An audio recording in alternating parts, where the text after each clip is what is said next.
ओम विष्णुपादाय कृष्णपृष्ठाय भूतले श्रीमते राधानाथ स्वामिनिति नामिने नमो ओम विष्णुपादाय कृष्णपृष्ठाय भूतले श्रीमते भक्तिवेदांत स्वामिनिति नामिने नमस्ते सरस्वती देवे गौरवाणी प्रचारिणे निर्विशेष शून्यवादी पश्चात्य देशतारिणे ओम ज्ञानतिमिरान्धस्य ज्ञानाञ्जनशलाकया चक्षुरुन्मीलितं येन तस्मै श्रीगुरुवे नमः। श्रीचैतन्यमनोभीष्टं स्थापितमेन भूतले स्वयं रूपकदा मह्यं ददाति स्वपदान्तिकम्। वन्देहं श्रीगुरुश्रीयुतपदकमलं श्रीगुरून् वैष्णवांश्च श्रीरूपं साग्रजातं सखगण रघुनाथान्वितं तं सजीवं साद्वैतं सावधूतं परिजनसहितं कृष्णचैतन्यदेवं श्रीराधाकृष्णपादान् सखगण ललिता श्रीविशाखान्वितांश्च। हे कृष्णा करुणा सिन्धु दीनबन्धो जगत्पते गोपेश गोपिका कान्त राधा कान्त नमोस्तुते। तप्त कांचन गौरांगी राधे वृंदावनेश्वरी वृषभानुसूते देवी प्रणमामि हरिप्रिये। वाञ्छाकल्पतरुभ्यश्च कृपा सिन्धुभ्यैव च पतितानां पावनेभ्यो वैष्णवेभ्यो नमो नमः। श्री कृष्ण चैतन्य प्रभो नित्यानंद श्री अद्वैत गदाधर शिवासादि गौरभक्तवृंदा। हरे कृष्ण कृष्ण कृष्ण हरे हरे, हरे राम राम राम हरे हरे। ईश्वरा परम कृष्णा सच्चिदानंद विग्रह अनादिरादिर गोविंदा सर्व कारण कारणम। हरे Krishna. By the causeless mercy of the Supreme Personality of Godhead Sri Krishna, we are nicely studying Bhagavad Gita every day. So we finished 24 slokas in the 13th chapter of Bhagavad Gita, nature, the enjoyer and consciousness. Krishna is teaching us very clearly here about the Kshetra, Kshetrajna, Jnana, Jneya and Prakriti and Purusha. Now we are studying about the Purusha. Krishna is teaching us about the Prakriti. It's mainly about the three modes of material nature, and especially in the next chapter, chapter 14. So that itself is titled as the three modes of material nature. So in the chapter 14, actually the entire chapter 14, Krishna is actually teaching Prakriti, the three modes of material nature. Prakriti means it's mainly here in this chapter, Krishna is mainly referring to the three modes of material nature. Because always it's Prakriti, Jair Gunahi, Prakriti, Jan Gunams. So like that, it's all Prakriti, Gunaha, Prakriti, Sambhavaha. So everything, so always these gunas, the three modes of material nature means it is Prakriti only. So Krishna is devoting the entire chapter, the 14th chapter, to teach the Prakriti, the three modes of material nature. So now we are studying about the Purusha. Only thing what we understood in this chapter about Prakriti is that all the activities are carried out by the Prakriti, the three modes of material nature. All the activities are also created by Prakriti, the three modes of material nature. So Karya, Karana, Kartrutve, Hetu, Prakriti Ruchyate, Purushaga, Sukha Dukkana, Bhoktrutve, Hetu Ruchyate. Hetu. So the Prakriti is said to be the cause for creating all the activities, and the living entity is said to be the cause for, the Prakriti is said to be the cause for creating and executing all the activities, and living entity is said to be the cause for his own suffering or enjoyment, Sukha and Dukkha. So we are only cause for that. So this part is very clear for us because this is a very important science we need to understand. Because we are all forced to act, we need to understand it very, very clearly. We think that we are doing it. We think that because of our ignorance, we think that we are doing it. We are desiring it. That is true. We want to enjoy. That is true. As a soul, because soul wants to be wants to be happy all the time. That's it. That is our natural constitutional position, to enjoy. So that way we want to enjoy. But the problem is that we want to enjoy away from Krishna. We want to enjoy ourselves in this material way, material sense objects. So we think that this only gives us enjoyment. This only gives us happiness. So that is the problem. That is the mistake what we are doing. There is nothing wrong in ourselves to be happy, to enjoy. That is our natural propensity. That is our natural position. We want to be enjoyed. We want to be happy. The soul always want to be happy only. Because Satchit Ananda. Ananda is full of bliss. But the problem is actually because of our ignorance, because of not having this knowledge of Bhagavad Gita, because of not realizing that we are the soul and falsely identifying ourselves with this body, and we try to find happiness or enjoyment in this material world with the material sense objects. So that's what we think that is going to make us happy. So that's what we think. But unfortunately, the truth is, the fact is that it's going to bring us miseries only, sufferings only. It's not going to make us happy.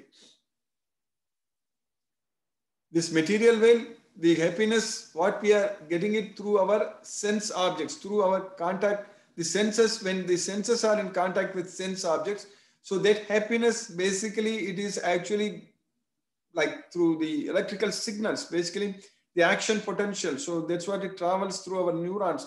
So the enjoyment, what we are trying to get, so our what we are feeling, the soul is experiencing. So that happiness which is coming from this external sense objects, so that so-called happiness, it's actually, it won't stay forever, because it is when we, as long as we are in contact with that material sense object, and as long as that action potentials are traveling to our brain, and we are experiencing that happiness, so then we can enjoy, and we think that we are enjoying. But unfortunately, that is the source of our suffering, which I am discussing, I am explaining almost every day, and that is flickering. That just stops. When we are not in contact with the sense objects, that happiness stops. That's what we need to understand. So that external happiness, which is coming from the material sense objects, so that just stops when we are no longer in contact with the material sense objects. So that way it is temporary. It's temporary. And also the problem is that you cannot enjoy too much also. The problem is that, for example, if I think that, oh, I like sweet so much, let me enjoy. I like sweet, oily sweet, greasy sweet, I like so much, enjoy. So then the problem is that our body cannot handle. Our body has to process. So our stomach has to digest, and our intestines has to absorb, and a lot of chemical processes are happening in our body, and they all will be, if we overload them, then they will fail. If we choke them, so basically this is like when we open our mouth to the anus, so it is basically, it's just one tube just going all the way from the mouth to the anus. So if we just overload, if we push it more, so then if we choke them, so then it's going to lead to all kinds of problems, diseases, everything. So overeating, obesity, and all kinds of issues will come. So that way, in this material world, this so-called enjoyment, what we are getting from material sense objects, we cannot enjoy unlimitedly, and there should be a limit. And there should be, that's why we should be able to control. We should be able to control what we are eating. We should be able to control our activities, what we are doing, and we should be able to control our sleep. So all these things we should do. Otherwise, if we are not controlling, we will be putting ourselves in trouble. Basically, our lifetime gets reduced. We cannot live longer. When we get diseased, then we cannot live longer. When our health is spoiled, so then we cannot live longer. So our internal organs also will not work efficiently.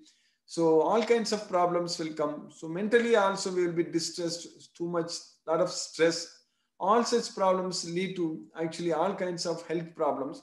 So then our life will not be very peaceful. And of course, what to talk about happy. So that way, at the end, we are not happy. We are actually only suffering. So if we try to enjoy this material sense objects, and if we think that they are going to bring us happiness, so that is the kind of the enjoyment, the happiness in the mode of passion, in the mode of Rajoguna. So that's what Krishna is teaching in them in the 18th chapter. Also, the happiness in the mode of goodness, passion, and ignorance, Krishna is teaching actually. So, such kind of happiness, actually, it looks like nectar in the beginning, but at the end, actually, it is a poison. That's what Krishna is saying, that pariname visamiva. So that's what Krishna is saying, that at the end, it will become a poison. So that kind of happiness. So Krishna is teaching Sukham, happiness. In the 36th sloka, in the 18th chapter, Krishna is teaching us that Sukham tvidanim trividam shunu me bharatarshaba abhyasadramate yatra dukkantam chanigachati. So abhyasa. So Krishna is also using the word abhyasa here. Abhyasa means the practice. So there are three types of sukham, three types of happiness. Happiness itself, there are three types. So, O best of the Bharatas, now please hear from me about the three kinds of happiness. Sukham idanim trividam. Sunume Bharatarshava. So you hear from me. O best among the Bharatas, you hear from me. So that's what Krishna is teaching there. Three kinds of happiness by which the conditioned soul enjoys and by which he comes to the end of all distress. So dukkha antam. Dukkha antam means we are able to bring end to all our distress. That's what dukkha antam cha nigacchati. So Krishna is teaching that yattadagre visham iva pariname amirtotpamam tat sukham satvikam proktam atma buddhi prasadajam. So that kind of happiness which looks like poison in the beginning, that yattat agre visam iva. So in the beginning, agre means in the beginning, it looks like visham. Visham means it's like a poison. So visham iva. Yattat agre visham iva. Pariname amirtotpavam. Pariname. Whereas at the end, it will become like a nectar. So that's what pariname, at the end, it will become a nectar. Tat sukham satvikam proktam. So that sukham, that happiness is satvikam. That is the happiness in the mode of goodness. Atma buddhi prasadajam. So that is from the intelligence. That is born of our self-satisfaction. That's what. When we are satisfied, when our mind is happy, when our mind is no longer going after material world, material sense objects, when we are no longer disturbed by anything in this material world, if we are satisfied within ourselves, so that is the happiness within ourselves, Atma Sukham. So Vindati Atma Sukham. So that kind of happiness, in the beginning it looks like poison, but at the end it is a nectar. So that which in the beginning may be just like poison, but at the end is just like nectar, and which awakens onto self-realization is said to be happiness in the mode of goodness. Whereas in this so-called material happiness, which I said in the beginning, like the happiness, what we are experiencing with the external material sense objects, when we are in contact with those sense objects, so by listening to some music or by tasting something or by touching something very soft or smelling something nice fragrance, this and that, all this material world. So with all our senses, so when we are actually try to experience those happiness in this, they look like nectar in the beginning. They look like nectar in the beginning, but at the end it will become poison. That's what Krishna is saying.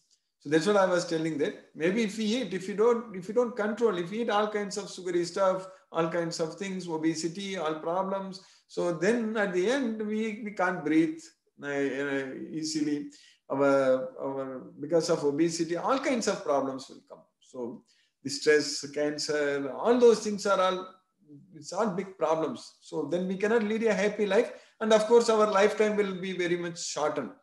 So whereas if we are able to control everything, and if we are able to eat food in the mode of goodness, our lifetime is going to increase. Ayu is going to increase, and also our health is going to be increased. Arogya. So here in this material world, if we try to go after material sense objects, if we try to enjoy them without any control, so then it is dukkha yone evate. So it brings us distress only. So we cannot lead a happy life. So finally we are going to suffer and struggle, and our lifetime is going to be shortened, and we'll die also very soon. So that's why Visayendriya samyogat yattadagre amritopamam pariname visham iva tatsukam rajasam smritam. Visayendriya samyogat. So Vishaya means the sense objects, Indriya means senses. So with the senses, when the senses are in contact with sense objects, so that's what Vishayendriya samyoga. So from the combination of sense and sense objects, that's what Vishaya and Indriya. Vishaya sense objects and Indriya are the senses. Yattadagre amirthopamam. So that kind of happiness in the beginning, it looks like nectar, amirto. Amirta, amirtotpamam. Yattad agre amirtotpamam. Pariname vishamiva. Whereas at the end, it will become a poison. Pariname vishamiva. Tatsukam rajasam smritam. So that happiness which is derived from contact of the senses with their objects and which appears like nectar at first, but poison at the end is said to be of the nature of passion. That's what Krishna is teaching about happiness in the mode of Rajoguna, in the passion. Then in the sloka number 39 in the 18th chapter, Krishna is teaching us that Yaddagre cha anubamde cha sukham mohanam atmanaga nidralasya pramadotham tattamasham udahritam. Nidra means sleeping. Alasya means laziness. So laziness and sleep, indolence, all such things, pramada, illusion. So all these things, actually we think that we are happy by sleeping, oversleeping, by lazy, by not doing anything. And we think that there is a kind of happiness. So that happiness actually, that is in the beginning and the end. So both at the beginning and the end, they are binding us only from the beginning to end. So it is not at all bringing us anything. The happiness in the mode of goodness in the beginning looks like poison, but at the end it becomes a nectar. The happiness in the mode of that is in the mode of goodness. The happiness in the mode of passion looks like nectar in the beginning, but it becomes poison at the end. Whereas the happiness, which is blind to self-realization, which is illusion, which is delusion from beginning to end, and which arises from sleep, laziness, and illusion, is said to be of the nature of ignorance. So that's what Krishna is teaching us about these kinds of happiness. So now the real happiness, the ultimate happiness, the unlimited happiness we can experience when we study this Bhagavad Gita. When we follow all the principles, all the instructions given by Krishna in Bhagavad Gita. So because this Bhagavad Gita is the continuous source of happiness, Susukam Kartum.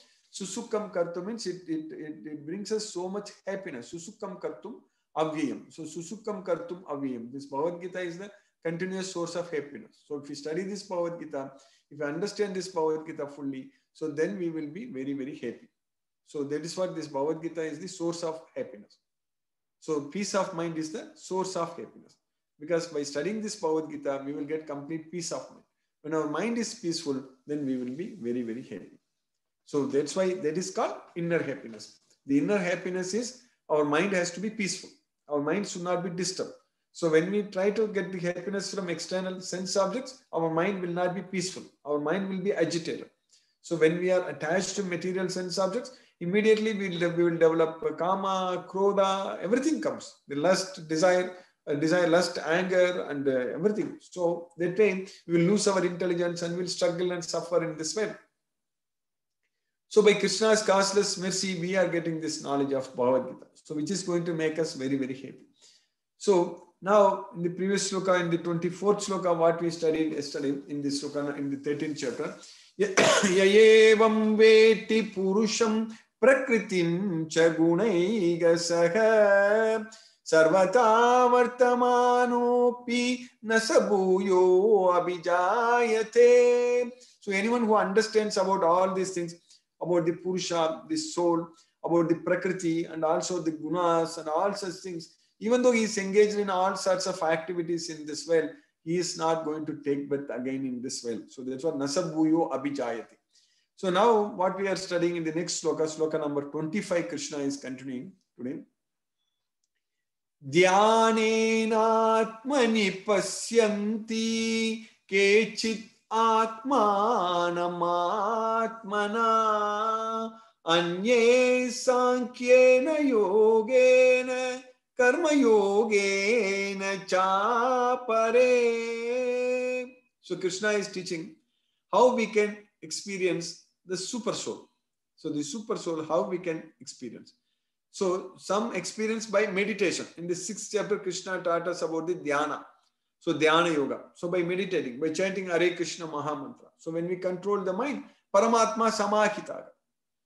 So Jitatmanaga Prashantasya Paramatma Samakita. So we'll be able to achieve the super soul just by chanting Hare Krishna Mahamantra, by performing the dhyana meditation. So dhyanena atmani pasyanti. Kechit atmanam atmana. And some see the soul by meditation. That is, they see the soul. That's what kechit atmanam atmana. So dhyanena atmani pasyanti kechit atmanam atmana. So atmanam, the super soul, atmana by the mind. So just by focusing our mind on Krishna, the Supreme Personality of Godhead, then we will be able to experience the super soul. Anye Sankhya Yogena, Sankhya Yoga. So Sankhya Yoga also Krishna in the 2nd chapter, the sloka number 11 to 30, he explained very clearly that we are not the body, we are the soul. And at the end, in this sloka number 39, Krishna said that Esa te abhihita sankhye buddhi yoge tvimam shrunu. So that Sankhya. So Sankhya is the knowledge, the theoretical knowledge. So the empirical knowledge, the theoretical knowledge, Sankhya. So Krishna is, so we understand by the Sankhya philosophy, we are not the body, we are the soul. So that way we can realize the super soul, the existence of super soul. We can perceive the super soul. So by this Sankhya yoga, then karma yogena chapare. Then others will, by doing this karma yoga, by engaging in this activities with intelligence. That's what Yesate Abhigita Sankhya Buddhi Yoge Tvimam Shunu Buddhya Yukta Yayapata Karma Bandham Prakasyasi. So Buddhya Yukta. So acting with intelligence. So that's what Buddhya Yukta. Buddhya Yukta means acting with intelligence. So that's what Karma Yoga. So that's what Karma Yogena Chapra. So Lokesmin Vivida Nishta Pura Prokta Mayanaga Jnana Yogena Sankhyanam Karma Yogena Yogina. Already in the 3rd chapter, in the 3rd sloka, Krishna said that there are 2 kinds of faith in this well. That is Jnana Yogena Sankhyanam, Karma Yogena Yoginam. So that's what here, Anye Sankhyena Yogena, Karma Yogena Chapare. In the beginning itself, Krishna said it, by Dhyanena Atmani Pasyanti Kechit Atmanam Atmana. So just by focusing, by controlling our mind, by chanting Hare Krishna Mahamantra, we will be able to experience the super soul.